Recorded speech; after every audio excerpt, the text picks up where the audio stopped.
Do you struggle with keeping your pantry organized? Well, you're in luck because today we're going to discuss 7 steps to create a user-friendly pantry here on Get Organized with Jodi. Hi, I'm Jodi Granok. I'm a certified professional organizer with over 15 years in the field. And working in kitchens is one of my favorite things to do with clients. And the pantry is a large part of any kitchen. So today we're going to talk about how to organize your pantry. All pantries are not created equal, but they all can benefit from some organization. So in this video, we're going to talk about 7 steps that you can follow to create an efficient, user-friendly pantry. The first step is that you want to clear a large work surface, like the kitchen table or perhaps the next door dining room table, because you want to take everything out of the pantry and you need the space. Once you have everything out of the pantry, you want to start grouping the like items together and at the same time pitching anything that is dented, damaged, or expired. This is also the time if you see items that you know you're not interested in eating anymore, but they're not expired, it's a good time to make a donation to a local food bank or food pantry.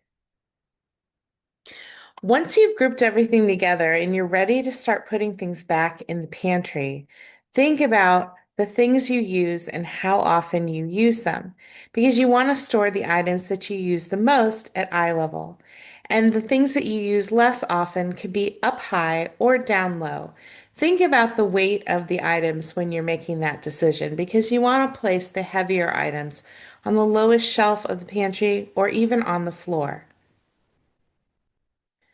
Step 3, if you have shelf space issues, you can always go vertical. So one thing you can do is to mount a rack on the back of the door to put smaller items like oils, bottles, small canned goods, or spices. You can also use one of what we used to call it over-the-door shoe organizer, the kind with the plastic pouches or pockets in them and store smaller items like tea bags or snack-sized chip bags and other items that could easily get lost or could fall through the wire shelves. Step 4, and we did a video all about this that you could find here. You can reduce shelf bulk by removing the original packaging. And then you could store individually wrapped items like granola bars and fruit snacks into open bins or baskets. You can also transfer cereal and pasta to clear plastic containers. And we did another video all about this specific type of plastic container, which are called pop containers by OXO.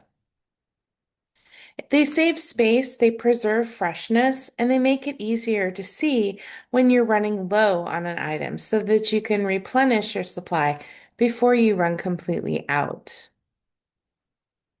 Now, if you have a lot of empty vertical space between the shelves, you can always stack it up. You can use stack shelves, stacking baskets, and hanging baskets to make the most out of existing shelf space. Step 6, you can use riser shelves, Lazy Susan, or a gravity feed rack to keep all your canned items visible and easier to access. And yes, we have a video all about riser shelves that you can access here. The last step is that you want to wait 1 or 2 weeks before labeling your newly organized shelves so that you give yourself time to live with it as you might want to tweak some of the ideas that you had about where you were placing different items. And once you've labeled the shelves, make sure you show everyone else in the house what you've done with the pantry so that they can help you maintain your newly found pantry organization. I hope you found this video helpful. We do have an entire playlist on our YouTube channel all about different ways to organize your kitchen that you can see here. And for more pantry and kitchen organizing tips, we also have an e-booklet called Declutter Your Kitchen that you can find on our website on the page called The Magic Shop. While you're checking out our website, I encourage you to visit organizingmagic.com for more organizing resources, including our free e-newsletter and information about our monthly Zoom webinars, which are also free. And remember that new videos drop every Friday, so be in the know and click like and subscribe before you go so you never miss a single video. I'll see you next time.